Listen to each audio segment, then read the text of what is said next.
विद्यार्थी मित्रांनो, प्रयत्न करत राहा, हार मानू नका. तुमचे प्रयत्न तुम्हाला 2 गोष्टींकडे घेऊन जातात, एक तर यश नाहीतर अपयश.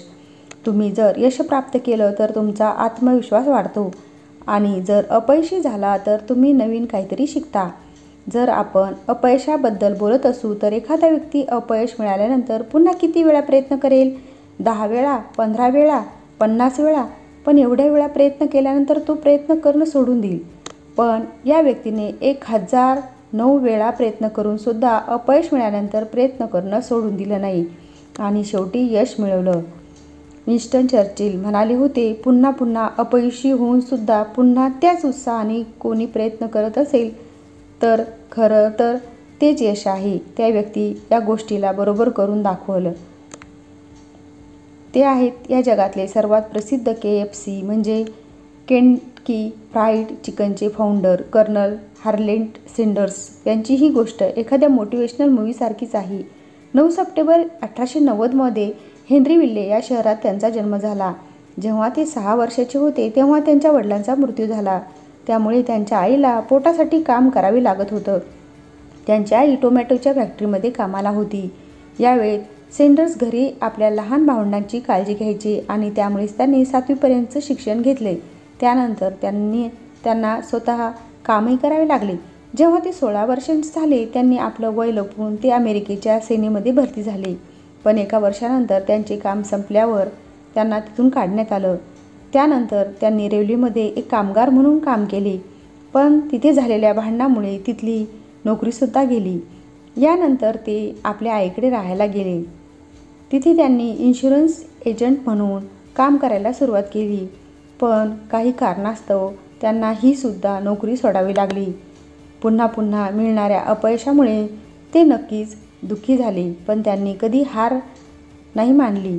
1920 साली वयाच्या 30व्या वर्षी जहाज बनवणारी कंपनी त्यांनी सुरू केली. त्यानंतर त्यांनी लॅम्प बनवण्यास सुरुवात केली. पण बाकीच्या कंपन्या त्यांच्यापेक्षा चांगले लॅम्प पहिल्यापासूनच बनवत होते. त्यामुळे ते सुद्धा काम त्यांना सोडावं लागलं. वेळ निघून जात होती. वयाच्या 40व्या वर्षी त्यांनी ठरवलं की आपण चिकनचे पदार्थ बनवायला सुरुवात करू. सुरू केल्यानंतर सगळ्यांना कळावं यासाठी त्यांनी तिथे येणाऱ्या जाणाऱ्यांना फ्रीमध्ये वाटायला सुरुवात केली. काही दिवसानंतर तिथल्या एका रस्त्याच्या बाजूला त्यांनी हॉटेल सुरू केलं. 1935 साली तेथूनच गव्हर्नर रुबी लिंफून त्या रस्त्यावरून जात असताना ते त्या हॉटेलमध्ये थांबले. त्यांना तिथलं चिकन खूपच जास्त आवडलं. त्यांनी हॉटेलमधून जाता जाता त्या हॉटेलला कर्नल केंटकी म्हणून नाव दिलं. आता ते हॉटेल खूपच चालू लागलं होतं. पण तेही जास्त दिवस चालले नाही. एका भांडणामुळे 4 वर्षात ते हॉटेल बंद झालं. त्यानंतर त्यांनी अजून एक हॉटेल सुरू केले. पण दुसऱ्या महायुद्धामुळे ते सुद्धा बंद झालं. आतापर्यंत त्यांनी बनवलेलं चिकन सगळ्यांना आवडू लागलं होतं. पण हॉटेल बंद असल्यामुळे ते खाऊ शकत नव्हते. एक दिवस सँडर्सना विचार आला की आपण आपल्या हॉटेलच्या शाखा वाढवूया. त्यामुळे त्यांनी निर्णय घेतला की आपण एका हॉटेलमध्ये जाऊन आपली चिकनची रेसिपी देऊ आणि झालेल्या प्रॉफिटमध्ये वाटणी घेऊ.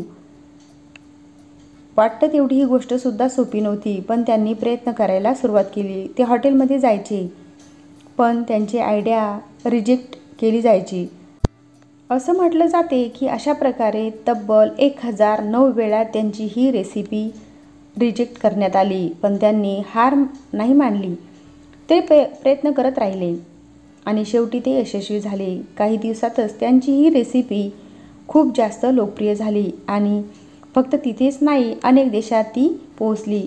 1964 पर्यंत KFCच्या शाखा 600 पर्यंत गेल्या. यानंतर सँडर्स यांनी आपली कंपनी $2 मिलियन म्हणजेच आताचे तब्बल $18 मिलियन त्यांनी ती विकली. हळूहळू KFCची क्रेज वाढत गेली. त्यांच्या शाखा 600 वरून 3500 पर्यंत पोहोचल्या. 1971 KFCला एका कंपनीने $285 मिलियन मध्ये खरेदी केले. यापुढे 1976 या KFCला कोल्ड्रिंक्स बनवणारी कंपनी पेप्सिकोने $840 मिलियन विकत घेतले. तरीसुद्धा आजही KFC सँडर्स यांच्याच नावाने आणि चेहऱ्याने ओळखला जाते. दुनियेला फ्राईड चिकनची एक अनोखी रेसिपी देऊन वयाच्या 90व्या वर्षी 1986 साली त्यांचा मृत्यू झाला.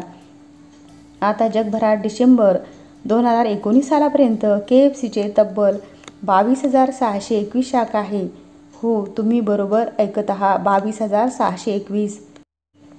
तुम्हाला जर आयुष्यात झालेल्या पराभवाने वाईट वाटत असेल तर ही गोष्ट वारंवार ऐकत राहा, कारण सँडर्स यांनी पराभवांचा सामना करूनच हे जग जिंकलं आहे, फक्त त्यांच्या रेसिपीच्या जोरावर. व्हिडिओला लाईक, शेअर आणि चॅनलला सबस्क्राईब करा. उद्याला पुन्हा भेटूया एका नवीन मोटिवेशनल व्हिडिओसह. धन्यवाद.